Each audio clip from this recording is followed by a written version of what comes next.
En el condado de Fairfax, Virginia, la policía encuentra un cuerpo descompuesto, pero no hay denuncia de ningún crimen. En Fuerte Myers, Florida, un asesino confiesa un espeluznante crimen, pero la policía no puede encontrar el cuerpo. Un asesino en serie puede quedar libre a menos que la policía encuentre la evidencia para ponerlo detrás de las rejas.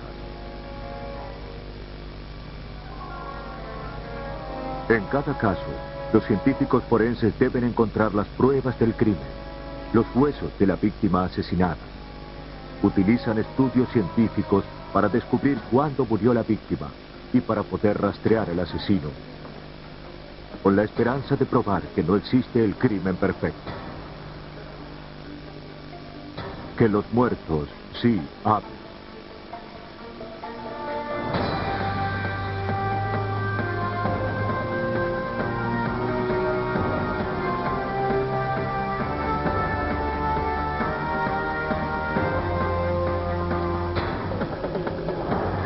Los nuevos detectives. Hoy presentamos Los muertos sí hablan.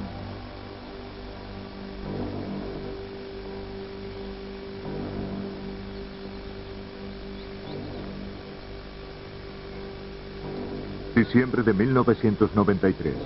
En un área boscosa cerca de Washington, un topógrafo se encuentra ante un horrible descubrimiento. Mientras trazaba un mapa de un nuevo suburbio en las afueras de Virginia, tropieza con un cuerpo enterrado en una tumba poco profunda.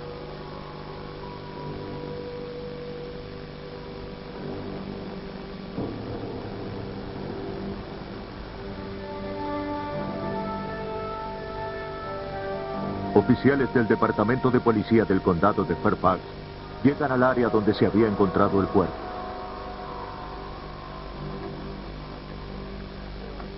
El primer detective de homicidios en llegar al lugar es el detective Jerry Farrell. Oficial Gregory, ¿qué tenemos aquí? Un cráneo humano, por allí. Bien. Bien.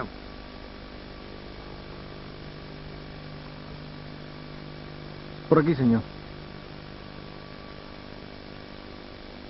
La policía supone un homicidio.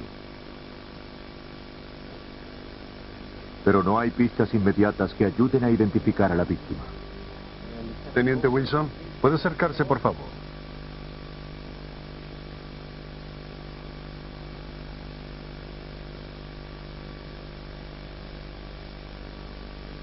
Lo primero que haremos será comenzar a acercar el área, asegurarla, y luego acercaremos otra externa con un perímetro de por lo menos 150 metros. Sí, señor. El equipo de investigadores revisará una extensa área. Aves de rapiña han esparcido partes del cuerpo.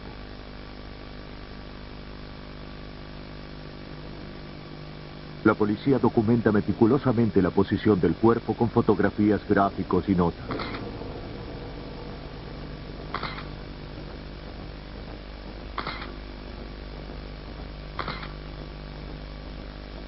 El detective Dennis Wilson dirige el escuadrón Caso Frío, que investiga crímenes en donde los rastros de evidencia se han enfriado. En casos similares, Tales casos, cada pista, cada evidencia, no importa cuán pequeña sea, puede ser la clave para resolver el crimen. involucrado en los asesinatos de un par de prostitutas en un condado vecino. ¿Cuántas muestras cree que vamos A a juzgar por trozos de telas y cabello, los detectives Wilson y Farrell están casi seguros de que la víctima es una mujer. La cabeza y el resto del cuerpo. Puesto que la descomposición generalmente deja residuos de grasa, los oficiales toman pruebas del terreno cercano al cuerpo. Los análisis químicos podrían ayudar a determinar cuándo fue enterrada la víctima. Bien, siempre se tiene una oportunidad en la escena del crimen y se debe actuar bien desde el principio. Con que vayan despacio, no se den prisa. El cuerpo obviamente ha estado aquí durante algún tiempo. Intentaremos reunir toda la evidencia posible y asegurarnos de no olvidar nada. Podría haber alguna evidencia que nos llevará tanto a su identificación como también a la identidad del asesino. Debido a que el cuerpo está en un estado avanzado de descomposición, los detectives realizan un llamado a Washington. El doctor Douglas Huxley del Instituto Smithsoniano es un antropólogo cuya especialidad es la identificación de restos humanos, desde soldados muertos en la guerra civil hasta víctimas de homicidios actuales. Ha testificado en muchos juicios criminales como científico forense. Ciencia forense es aquella utilizada como prueba ante una corte. Luego de recibir la llamada de la policía del condado de Fairfax, está de acuerdo en visitar el lugar en donde se ha encontrado el esqueleto. Por lo general, las víctimas de asesinato son asignadas a médicos forenses, quienes disecan el cuerpo para encontrar la causa de la muerte. Pero los médicos forenses están acostumbrados a trabajar con cuerpos frescos.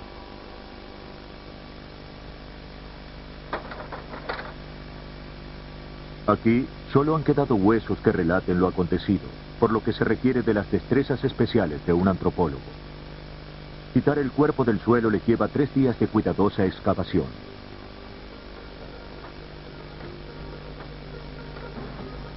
De vuelta en su laboratorio, Owsley busca indicios de la edad de la víctima, sexo y forma de muerte. Aparentemente, la víctima es una mujer. El hueso pélvico en las mujeres es más ancho, ya que está preparado para procrear. Aunque Owsley cree que la víctima era un adulto joven, es difícil ser más preciso. No muestra señales de artritis, al menos no severa, si observamos su espina dorsal. Solo hay cambios menores, no hay artritis avanzada. Sus huesos púbicos muestran un estado de madurez que sería consistente con alguien de unos 30 años de edad. En una persona joven, las uniones craneanas son muy visibles. Es un indicador de edad muy general, pero en una... A medida que la persona envejece, las uniones tienden a fusionarse. Con que en su cráneo... En el cráneo de la víctima, las uniones están comenzando a desaparecer, confirmando que la víctima es un adulto joven. Su estatura es de 1,53 m y ha sido acuchillada repetidamente. La hoja del cuchillo ha dejado marcas en la clavícula, costillas y vértebras. Observando el esquema de cortes en el hueso, se puede decir que el individuo estuvo detrás de ella en algún momento. Tiene heridas de cuchillo que penetraron en la parte central de la espalda. El corte está en la clavícula también. Hay muchas posiciones diferentes que explicarían el corte, pero una es que el individuo atacó por atrás. Darle un nombre al cuerpo no será fácil. Para arrojar más luz en este misterioso caso, la policía debe determinar la identidad de la víctima.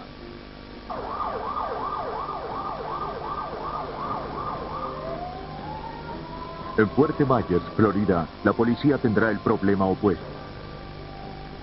Un crimen sin un cuerpo. Aquí 911, ¿cuál es su emergencia? Sí. Bien, un momento, señor. Betty, tengo un hombre que dice haber asesinado a alguien.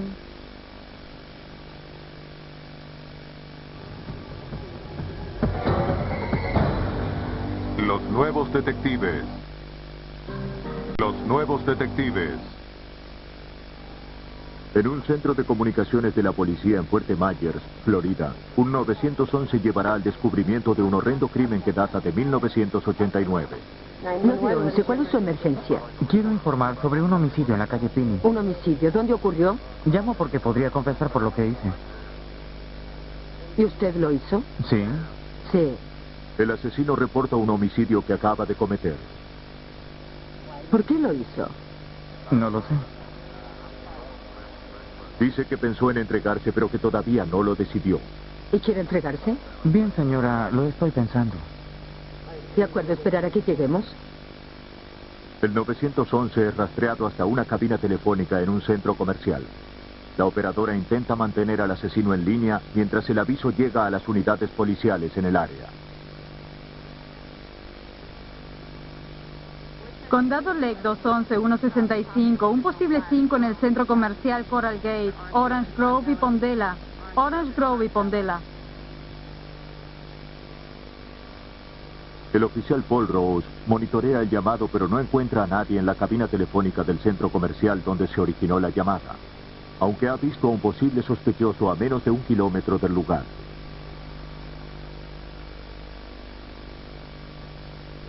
El sospechoso caminaba con mucha prisa junto a la carretera que llevaba al centro comercial. El sospechoso, cuyo nombre es Paul Klein, admite rápidamente que fue él quien llamó para confesar el crimen. Lo esposaré. El oficial le lee sus derechos y lo lleva bajo custodia. Te llevaré.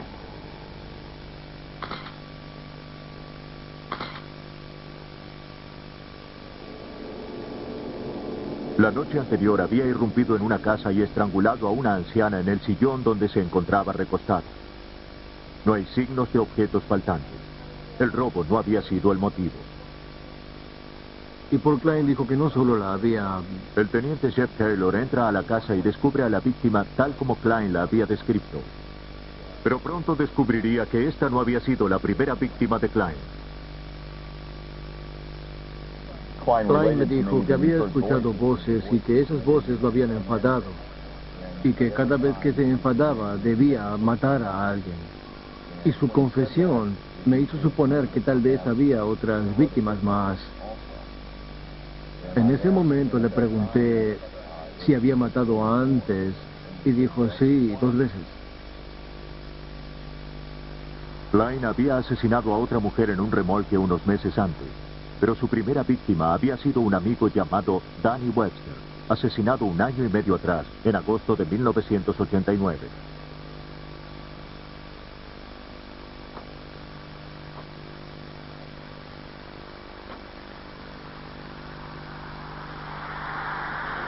Luego de llevarlo hasta un terreno en busca de latas de aluminio, Klein lo había golpeado con un tubo de plomo hasta matarlo.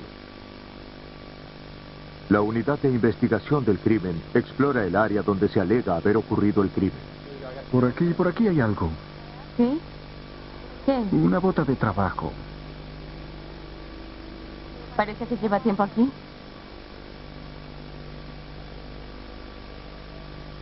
Teníamos información de la época, del momento en que se había cometido el crimen, el homicidio, que indicaba que el mismo había tenido lugar aquí. Entonces exploramos todo el área y al hacerlo localizamos un zapato. Es prematuro decirlo, pero creemos que pertenece a la víctima y hay una buena posibilidad de que así sea. Por lo tanto, una vez encontrado el zapato, lo tomamos como evidencia.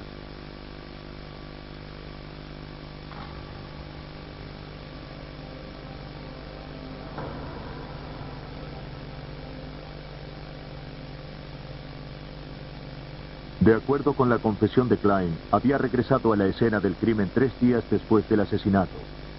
Llegando de noche para evitar ser visto, había nadado con el cuerpo hasta una isla pantanosa en donde había descuartizado el cuerpo con un hacha y un cuchillo.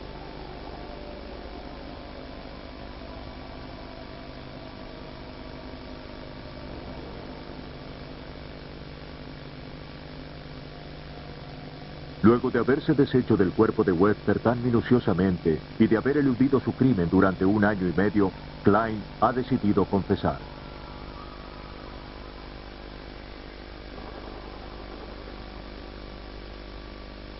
Los oficiales de la unidad de investigación del crimen encuentran un pequeño trozo de hueso y lo fotografían en el lugar exacto del hallazgo. Pero no encuentran un cuerpo. Sin un cuerpo, la policía no tiene evidencia suficiente para acusar.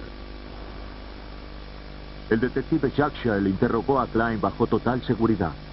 Una vez, Klein dobló un cartel de señalización con sus propias manos.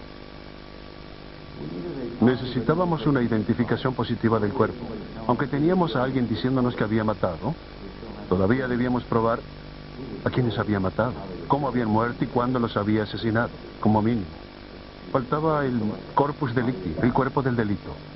Debemos poder establecer que sí, esta persona murió y que esta otra persona lo hizo. Creo que debí haberlo golpeado unas, no sé, tal vez más de 200 veces. No estoy seguro. Lo golpeé por todos lados. En las piernas, los brazos, por donde podía. Creo que la cabeza fue la que recibió más golpes que cualquier otra parte de su cuerpo. Seguí golpeándolo cuando estaba muerto. No podía detenerme. La confesión de Klein por sí sola no es prueba suficiente para acusar más allá de toda duda razonable. La policía debe encontrar el cuerpo. Klein indicó la isla pantanosa en donde dice haber descuartizado el cuerpo. Pero aunque la policía lo encuentre, será difícil identificarlo luego de 1 año y medio en el pantano. El caso pasará a manos del Dr. William Maples de la Universidad de Florida, una autoridad de renombre en la identificación de restos humanos. Los cuerpos en Florida se descomponen rápidamente. Florida es conocida por su sol y buen clima, especialmente en el área de Fort Myers, donde esto ocurrió. Con que lo primero que nuestro asesino intentó usar fue un instrumento de pelar, un cuchillo flexible. Tal vez filoso, tal vez dentado, y puede ser muy efectivo a veces para cortar huesos. El llamado cuchillo Kinsu es sorprendentemente flexible y traspasará el hueso si se usa adecuadamente. Con que nuestro asesino hunde el cuchillo dentro de este cuerpo hinchado y sobre él fluye todo este fluido amarillento, verde, un fluido con muy mal olor. Esto es suficiente como para perturbar a cualquiera, aunque no lo haya estado en un principio.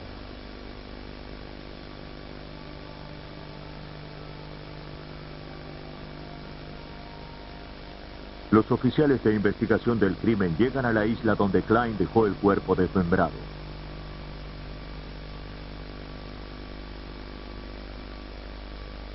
Si pueden encontrar huesos cortados con un cuchillo, tendrán una fuerte evidencia de que la confesión de Klein es real. Hola, Chris. ¿Cómo estás? Ganaremos este. ¿Perdón? Ganaremos este. Sí. Klein debía acompañar a los oficiales en la búsqueda, pero en el barco que los llevaba a la isla se había alterado demasiado ante la posibilidad de ver los restos de sus víctimas. Por su propia seguridad, los oficiales decidieron buscar sin la ayuda de Klein. No estamos muy seguros, pero... Es una misión seria, ya que a diferencia de sus otros crímenes, el asesinato de Danny Webster había sido lo suficientemente premeditado como para enviar a Klein a la silla eléctrica. O de probarse su delito, se convertiría en un psicópata tan peligroso que quedaría encerrado de por vida. Parecía una persona normal, no se notaba ningún problema psicológico ni nada, pero mientras más lo interrogaba, más me daba cuenta que decía la verdad y que todos estos hechos horribles que relataba eran reales. Entonces comencé a pensar que teníamos a alguien extraño que pueda hacer esto y contarlo con calma y con inteligencia. Klein tenía un sobrenombre que no le gustaba. Hola, Paul, ¿cómo estás? Muy bien. Debido a que sus brazos se separan tanto de su cuerpo cuando camina, los niños se burlaban de él llamándolo Popeye. Bien, escucha, lo que hice... Había matado a Danny Webster por insultarlo, repitiendo una y otra vez que lo había matado porque Webster lo había molestado. ¿Cómo te sientes? Estoy bien, todo está bien. Debo seguir adelante y no sé, creo que me siento algo mareado, por eso tuve que comer algo y tomar un medicamento. ¿La persona en el pantano es Danny Webster? Sí, señora. ¿Por qué lo hiciste? ¿Por qué lo mataste? Siempre me estaba molestando, insultándome y todo eso. Cuidado Entonces la cabeza. decidí... Ánimo, Paul, ¿de acuerdo? Cuidado. Gracias, señora, se lo agradezco mucho.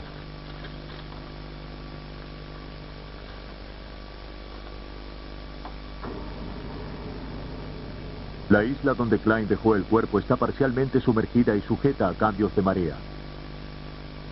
Las probabilidades de encontrar evidencia eran muy pocas.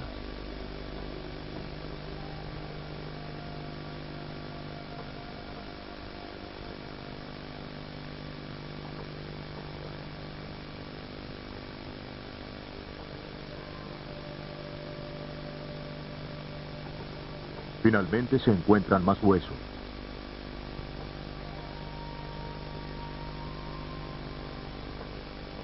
El cuerpo está destrozado, tal como había confesado Klein.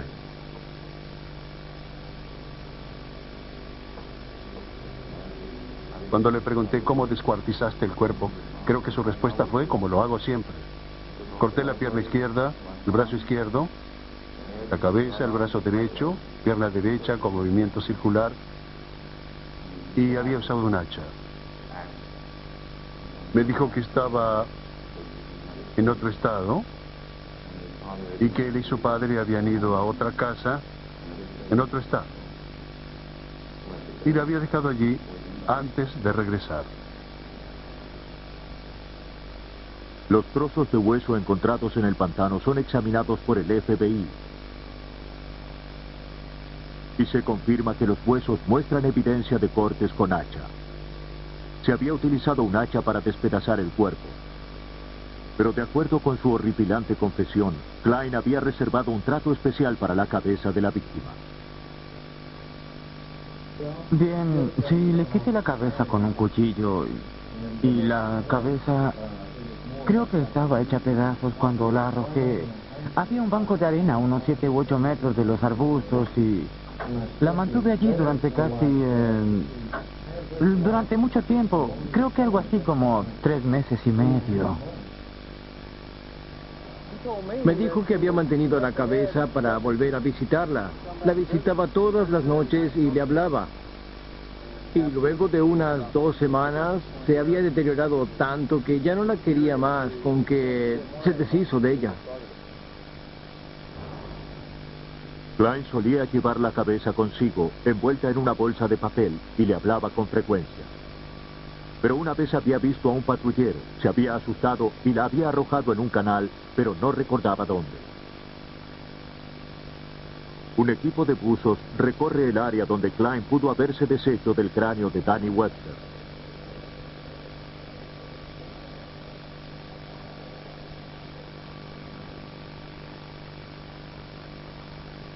Es una zona de aguas turbias frecuentada por caimanes.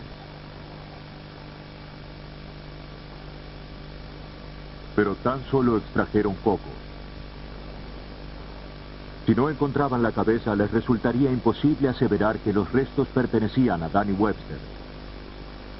Aquí, al igual que en los suburbios de Virginia, la policía debe trabajar junto con la ciencia para llevar a un asesino a la corte.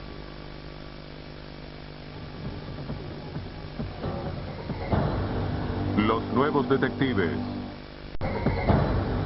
Los nuevos detectives.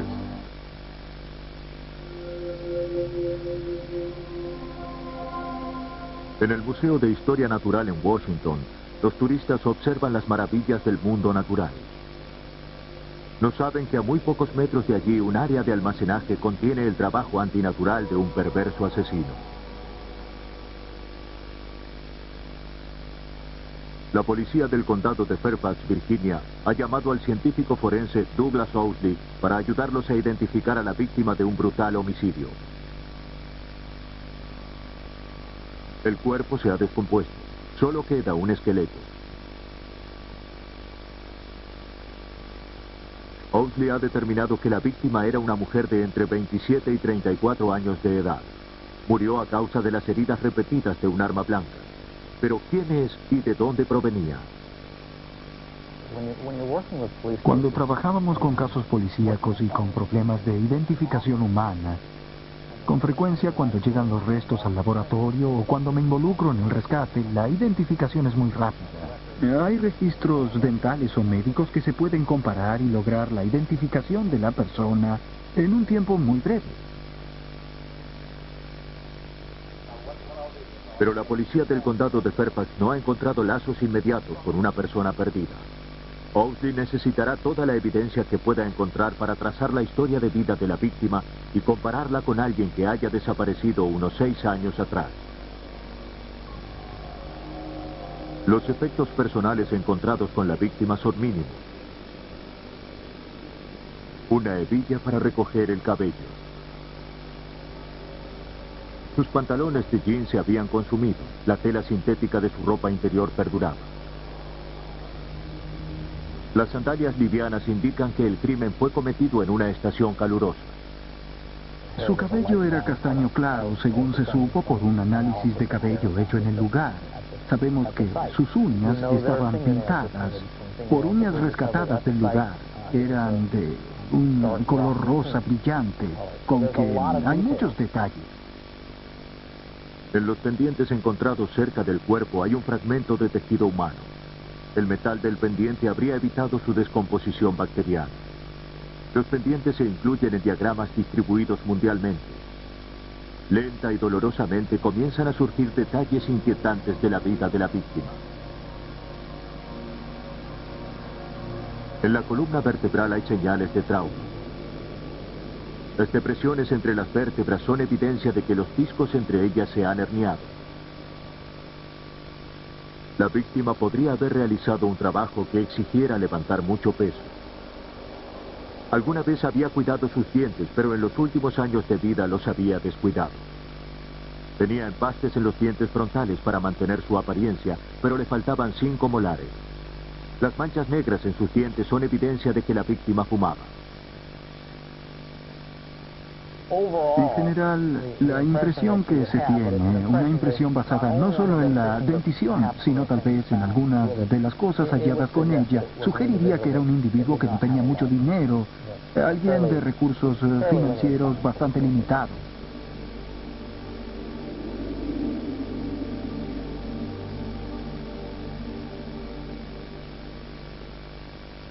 La información recopilada por Owsley es derivada al Departamento de Policía del Condado de Fairfax, en donde el detective Bruce Wood dirige la división homicidios.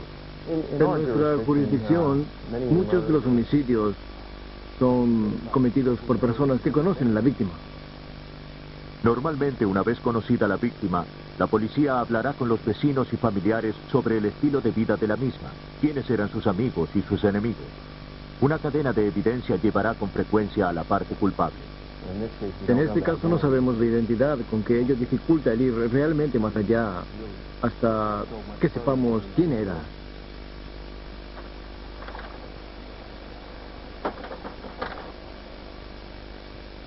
Detalle por detalle, la policía del condado de Fairfax reexamina la evidencia encontrada en el lugar de los hechos. Un identikit de la víctima, quien podría haber tenido estos rasgos, se distribuye a la policía en todo el país junto con otros detalles del caso. Para facilitar la búsqueda de la identidad de la víctima, Owsley provee datos para un segundo identikit utilizando un programa por computadora del FBI. Cuando observamos el cráneo e intentamos determinar cómo se veía el individuo, la forma básica va a ser definida por el cráneo mismo.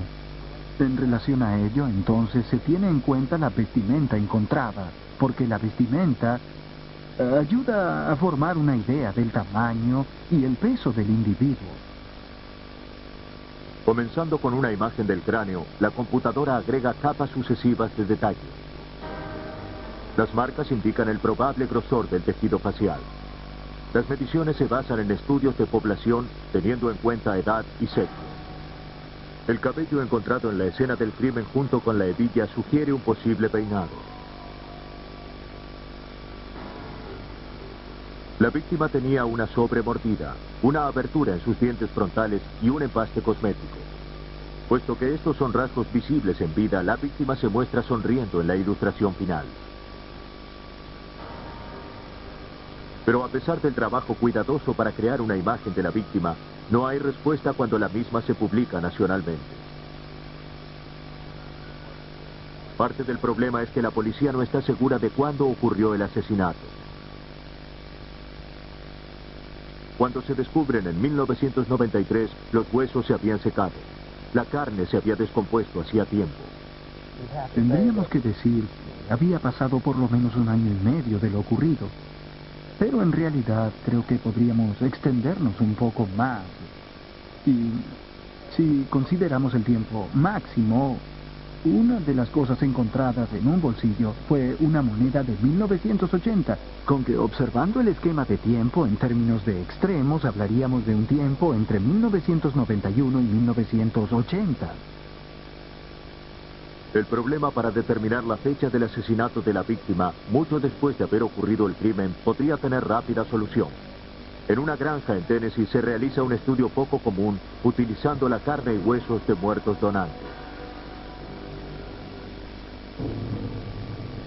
En el condado de Fairfax, Virginia, la policía continúa buscando pistas para la identificación de una mujer encontrada en los suburbios de Washington. En Fuerte Myers, Florida, la confesión de un asesino en serie ha llevado a la policía hasta un cuerpo decapitado, escasamente identificable como humano. En ambos casos, el trabajo hecho en las instalaciones de investigación antropológica de Tennessee resultará invalorable.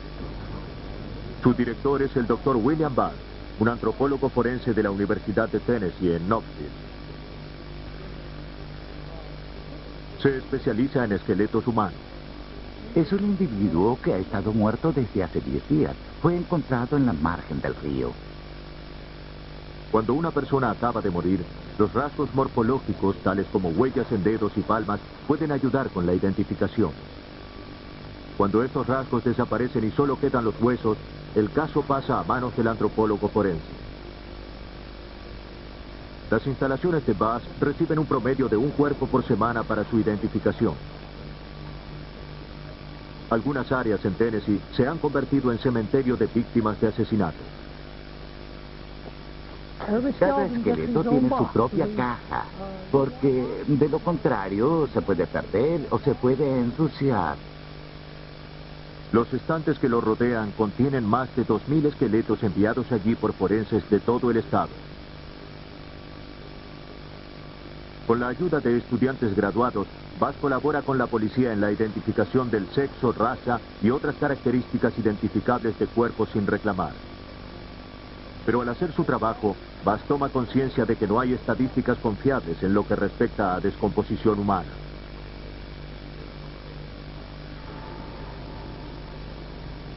Cerca de Knoxville, estableció una reserva al aire libre, conocida informalmente como la Granja de Cuerpos. Aquí no ha plantado cosas vivientes, sino muertes.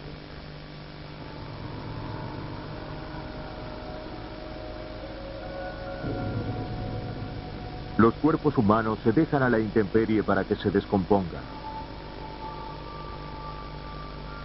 Es un experimento que les dirá cómo afectan la descomposición de un cuerpo las condiciones climáticas y el grado de exposición a los elementos naturales. Este es un cuerpo con el que estudiamos los efectos de la cobertura que dejan los gusanos. El cuerpo ha estado a la intemperie durante un año. Los gusanos han comido su interior, pero dejado parte de la piel para protección. A los gusanos no les gusta la luz solar, con que lo que hacen es dejar una sombrilla para protegerse ellos mismos del sol. Entonces tendremos cuerpos como este, con una cobertura que mantiene los huesos juntos, aunque no haya quedado ningún órgano interno. Los especímenes utilizados para los experimentos de Bass provienen de dos fuentes básicas: aquellos que han donado sus cuerpos a la ciencia y los cuerpos no reclamados enviados a estas instalaciones por médicos forenses.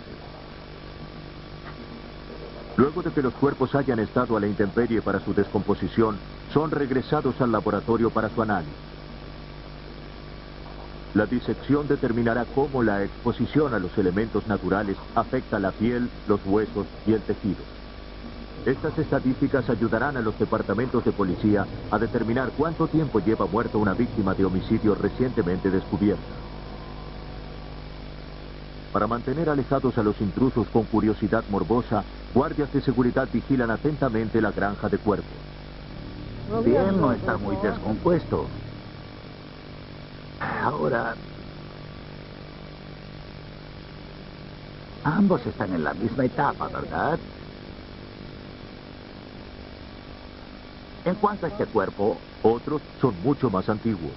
Hay algunos gusanos aquí, pero este está congelado. Se alejó del calor del cuerpo y no logró volver al mismo. Hay un par por aquí. Quitaré la manta para observar un poco más. Veamos si podemos ver su interior. No estoy seguro. Como podrán ver, hay muchos gusanos, cientos y cientos de gusanos en su interior.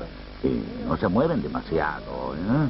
No se mueven demasiado ahora, porque hace mucho frío.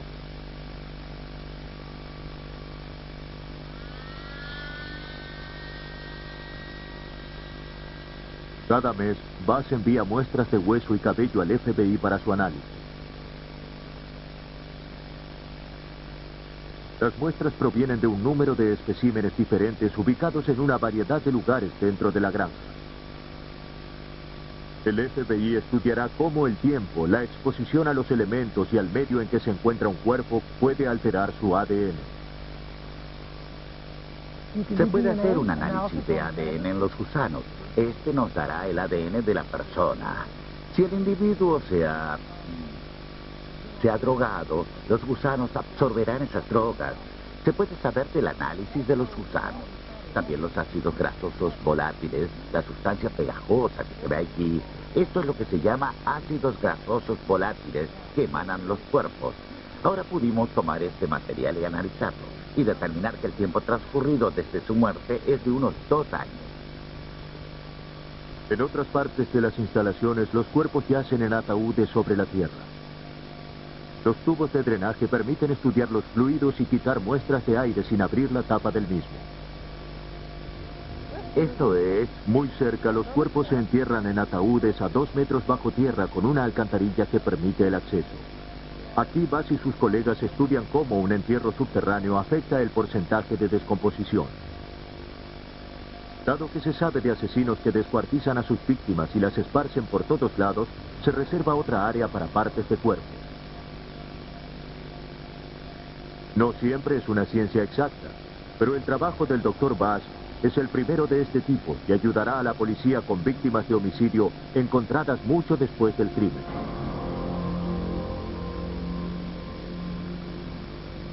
En el caso de Danny Webster en Florida, la policía solo tiene parte del cuerpo. El asesino ha hecho un profundo trabajo de desmembramiento y esparcimiento de los restos. Completar los detalles horripilantes del asesinato y mutilación será el trabajo asignado a la ciencia forense.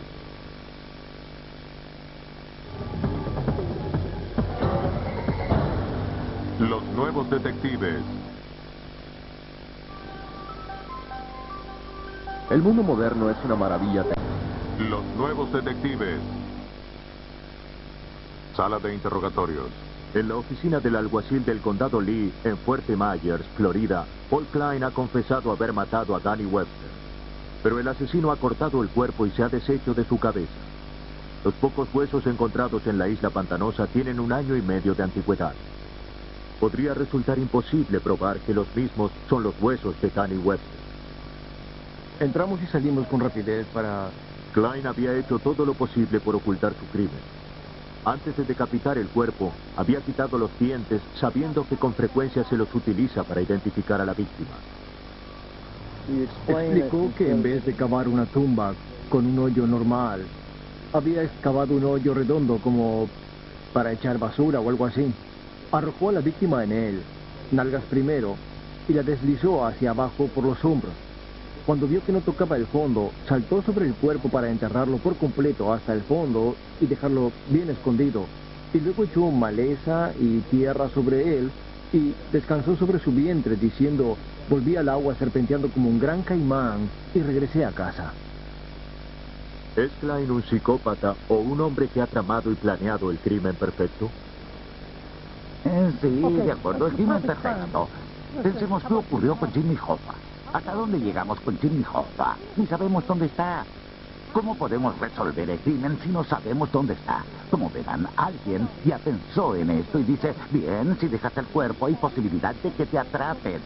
Porque siempre hay cabello, tejido en poder del FBI y de los antropólogos forenses en todo el mundo. Todos mis colegas estaban allí afuera intentando resolverlo. Pero si no tienes un cuerpo, ¿cómo saber que se cometió un crimen? El detective Harry ejecutó un allanamiento en la vivienda de Klein.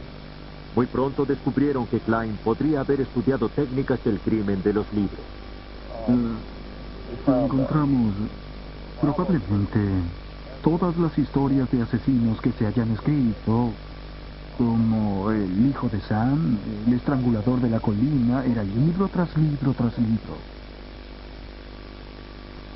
De restos esparcidos, la ciencia forense debe identificar el cuerpo de Danny Webster. Caso contrario, se podría perder el caso. Para corroborar la confesión de Klein y poder presentar un caso ante la corte, el antropólogo William Maples intentará determinar la edad, el sexo y la raza a partir de restos de esqueletos. Este es el eje del hueso. Esta es la epífisis, el extremo del hueso. Y comienzan con orígenes separados en un niño. Y luego cambian lentamente de forma. A medida que las epífisis llegan al final de su crecimiento, se fusionan con el eje del hueso.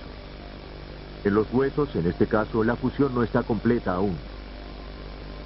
Maples puede darle edad a la víctima de entre 17 y 23 años, la misma de Danny Webster. El sexo se determina casi siempre estudiando los huesos de la pelvis, más angostos en los hombres que en las mujeres. La víctima en este caso era claramente un hombre. Pero determinar la raza será más difícil, especialmente faltando la cabeza.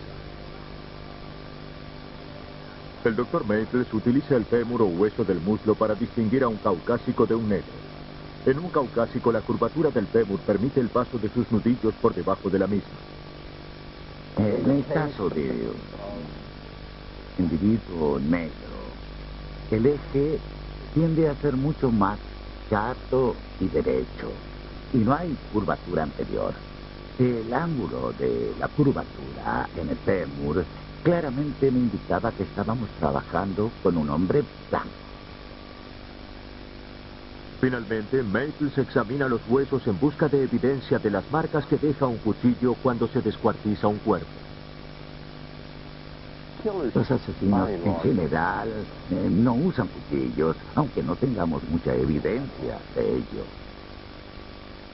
Pero los resultados son positivos. Al final de este examen, Maples tiene prueba contundente de que los huesos coinciden con la descripción de Danny Webster. Se realizó la corroboración necesaria de la confesión de Klein. Para el teniente Jeff Taylor, es un caso cerrado. Paul Klein está actualmente en un instituto en Chattahoochee, Florida, para enfermos mentales.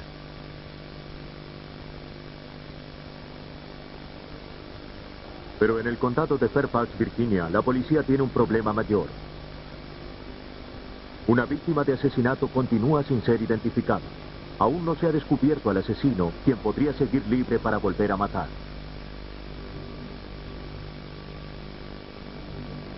Han pasado más de 2 años del descubrimiento de un cuerpo de mujer en un suburbio de Virginia, cerca de Washington. Los investigadores del condado de Fairfax, incluyendo a los detectives Jerry Ferrell y Dennis Wilson, han enviado toda información posible del caso, incluyendo descripciones de la víctima, cuadro dental y una descripción de algunas de las heridas descubiertas por el experto forense Douglas Ousley.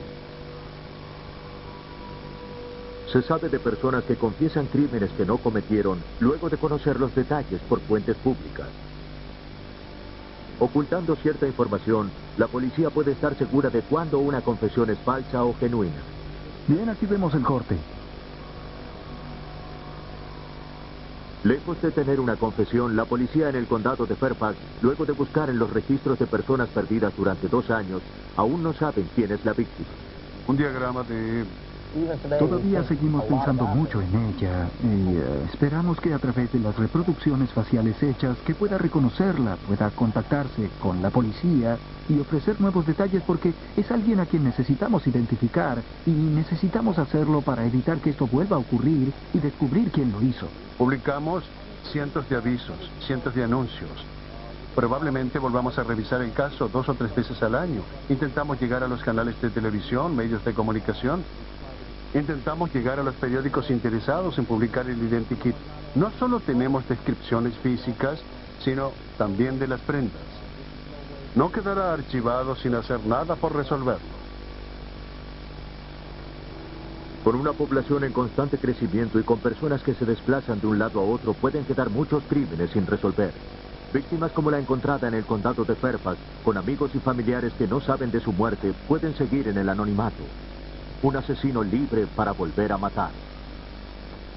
Creo que las investigaciones de homicidio se tornan cada vez más difíciles. La tendencia nacional es la de extraños que matan a extraños. En el pasado eran asesinatos familiares, asesinatos domésticos. Nacionalmente hay cada vez más asesinatos de extraños. Y la ciencia forense es una parte muy importante de la investigación. ¿Fue este el trabajo de un asesino en serie? Owsley no lo cree. El cuerpo fue enterrado con prisa. El asesino no contaba con las herramientas necesarias para desmembrarlo y que jamás lo encontraron. Los asesinos en serie como Paul Klein de Florida son mucho más eficientes. No se tiene necesariamente el mismo tipo de sofisticación en este caso.